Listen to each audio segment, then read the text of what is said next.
وغیرہ بنے ہوتے نہیں بنے ہوتے؟ اچھا، یہ بنے ہوئے ہوتے ہیں۔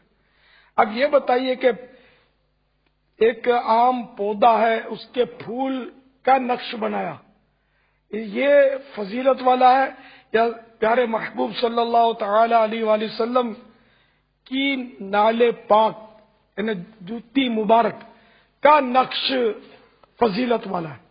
ہر عقل مند سمجھ سکتا ہے کہ ہم پھول کی تصویر کو چومتے سروں پہ نہیں رکھتے، نعل پاک کی تصویر کو، عکس کو، خاکے کو ہم سروں پہ رکھتے ہیں، اور ہم کہتے بھی ہیں جو سر پہ رکھنے کو مل جائے نعل پاک کے حضور تو پھر کہیں گے کہ ہاں تاجدار ہم بھی ہیں۔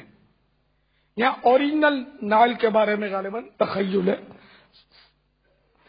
تو یہ نقش مبارک جو ہے تصویر نعل پاک کی، یہ ظاہر ہے کہ مطلب پھول اور بیل بوٹوں سے تو افضل ہے ہی ہے، تو جب یہ قرآن کریم پر بنائی جا سکتی ہے تو نعل پاک اگر کسی نے بنا دی تو اس پر کیا حکم شرعی لگے گا؟ اگرچہ نہ بنائی جائے اس لیے کہ پھر لوگوں میں ایک بحث کا دروازہ کھلے گا، ورنہ شرعاً تو اس پر کوئی حکم تو نہیں لگے گا نا۔ اچھا، سرکار صلی اللہ تعالی علیہ وآلہ وسلم کے قدم مبارک کا تلوہ، جس میں مطہر کا جو قدم مبارک ہے، اس کا جو تلوہ ہے، گوشت شریف کا جو تلوہ، جیسے پاؤں کے تلوے آپ کے ہمارے ہوتے ہیں، تو تلوہ یہ یقیناً کائنات کی ہر شے سے فضیلت والا ہے۔ ہر ایک مولانا حسن رضا خان حسن علیہ رحمۃ اللہ فرماتے ہیں کہ آسماں گر تیرے تلووں کا نظارہ کرتا، روز ایک چاند تصدق میں اتارا کرتا۔ تو ایسا مبارک تلوہ، اس تلوے سے بھی تو نعل پاک بوسے لیتی تھی، لپٹتی تھی جوتی مبارک۔ تو ایسی فضیلت والے حصے پر ایک عام سادہ چمڑے کی جوتی کی یہ جرت کہ یہ لپٹتی تھی، تو سرکار صلی اللہ تعالی علیہ وآلہ وسلم اس کو اجازت دیتے تھے، لپٹا لیتے تھے، اپنے قدم چومنے کی اجازت مرحمت فرماتے تھے، ہے نا۔ تو یوں سرکار صلی اللہ علیہ وسلم کے جسم اقدس سے تو لگے اور سرکار کا نام اس کے نقش پر نہ لکھا جائے۔ ہم کہتے ہیں پھر آج سے ایک جوتی لے لو جو قادری صاحب کے قدموں میں ہے، اور اس پہ قادری صاحب کی تصویر بنا کے لگا دو ساری دنیا میں۔ میلادیو، جب تم اپنے قادری کی تصویر جوتی پہ دیکھو گے، غصہ آئے گا یا پیار آئے گا؟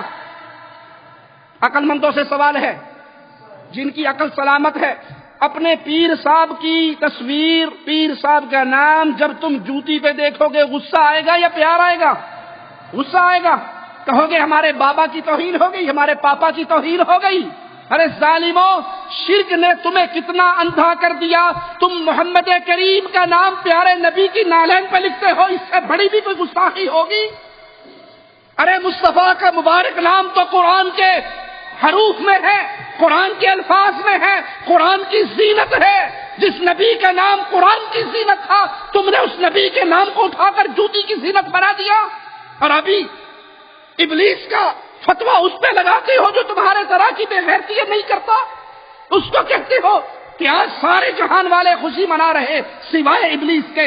ابلیس نبی کی وفات پہ خوش ہوتا ہے، ابو بکر غمگین ہے، عمر غمگین ہے، عثمان غمگین ہے، علی غمگین ہے، حسن غم میں ہے، حسین غم میں ہے، عائشہ غم میں ہے، حفصہ غم میں ہے، بلال غم میں ہے، فاطمہ غم میں ہے۔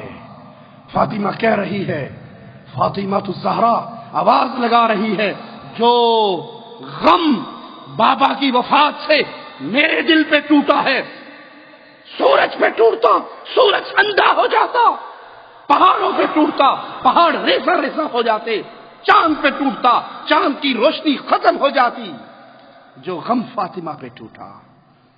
تمہاری شرک کرنے کی وجہ سے عقلیں ایسے ماری گئی۔ ارے نبی صلی اللہ علیہ وسلم کی جوتی پہ گندگی لگتی تھی یا نہیں؟ حدیث یاد ہے آپ کو؟ پیارے نبی نماز پڑھا رہے تھے، دوران نماز اپنی جوتی اتار دی تھی، صحابہ نے سب نے اتار دی تھی۔ آپ نے پوچھا میرے صحابہ تم نے کیوں اتاری؟ کہا اللہ کے نبی صلی اللہ علیہ وسلم آپ نے جو اتاری۔ کہا مجھے تو جبرائیل نے آ کے خبر دی تھی، مجھے جبرائیل نے آ کے خبر دی تھی کہ آپ کی جوتی کے نیچے گندگی لگی ہے، میں نے تو اس لیے اتاری۔ اے میرے صحابہ جب مسجد میں آؤ تو اپنی جوتی کو زمین پہ رگڑ لیا کرو، زمین پہ مسل لیا کرو تاکہ جو گندگی لگی ہو وہ اتر جائے۔ پیارے نبی کی جوتی پہ تو گندگی لگتی تھی، تم نے اس جوتی کی پوجا کرتے ہوئے میرے نبی کی ایسی گستاخیت شروع کر دی کہ اللہ کا نام اور میرے نبی کا نام پیارے نبی صلی اللہ علیہ وسلم کے نالین پہ لکھنا شروع کر دیا۔ حق یہ ہے جب شرک کیا جاتا ہے عقل سلیم فوت ہو جاتی ہے، اور جب عقل ختم ہو جائے تو انسان اسی طرح کے جاہلوں کے کام کرتا ہے۔ آئیے مالک کا فرمان سنتے ہیں۔ میرا مولا فرماتا ہے قل تعالوا اتل ما حرم ربکم علیکم اللہ تشرکوا بہ شیئا۔